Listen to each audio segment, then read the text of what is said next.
आजच्या ब्लॉगचा तर विषयच खतरनाक आहे, कारण आपल्या शेतामध्ये अतिवृष्टीची पाणी करण्यासाठी आले होते डायरेक्ट बागुल सर. त्यामुळे ब्लॉग शेवट पर्यंत बघा ना, आपल्याला फॉलो करून टाका. आला असं की सकाळी सकाळी उठलं पहिलं बजरंगबलीचं दर्शन करून, कारण आज रविवार असल्यामुळे आपल्याला जायचं होतं शेतात. आणि शेतात जाताना एकाच गाडीवर 4 जण चाललो होतो, ते पण एवढ्या खराब रस्त्याला, कारण आपला विषयच खतरनाक आहे. आणि शेतात गेल्यानंतर बघितलं तर अतिवृष्टीची पाणी करण्यासाठी सरकारकडून डायरेक्ट बागुल सरांना पाठवलं.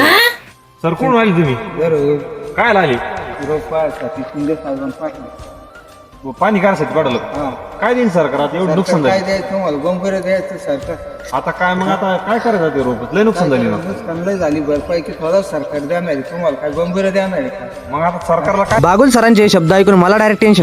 त्यात पावसामुळे मक्काच्या डायरेक्ट खालून पाणी शिरलं भाऊ. आणि आता शेतात चक्कर मारून आपण डायरेक्ट घरी निघालो. चिखलामुळे तर यांना हातात चपला घेऊन चालला लागत होतं, पण आपल्याकडे डायरेक्ट 1.5 कोटीची काही चप्पल आहे, त्यामुळे टेन्शन घ्यायचं विषय येत नाही. आणि घरी येत नाही तर आज कार्तिक एकादशीमुळे आपल्याला दिंडीचं पण दर्शन झालं. त्या दिंडीमध्ये आपले एक फॉलोवर निघले होते, त्यामुळे मनाला एकदम खतरनाक आनंद झाला. रामकृष्ण हरी. काहीच नाही, चला भेटू. येतो चला, तुम्ही येताय मग.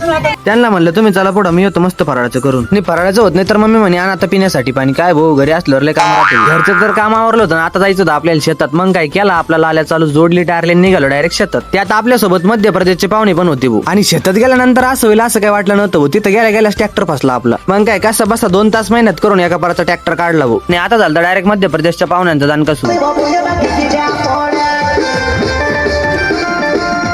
मला तर हे गाणं काय होतं ते काही कळत नव्हतं, पण ते गाणं लावल्यानंतर ते डायरेक्ट 120 स्पीडनं कंस भरत होते. आणि आजच्या ब्लॉग नंतर तुम्हाला एक कॉमेडी व्हिडिओ पण बघायला भेटणार, त्यामुळे आपल्याला फॉलो आणि कमेंट नक्की करून घ्या. भेटूया अशाच नवीन एका ब्लॉग मध्ये. तोपर्यंत रामकृष्ण हरी.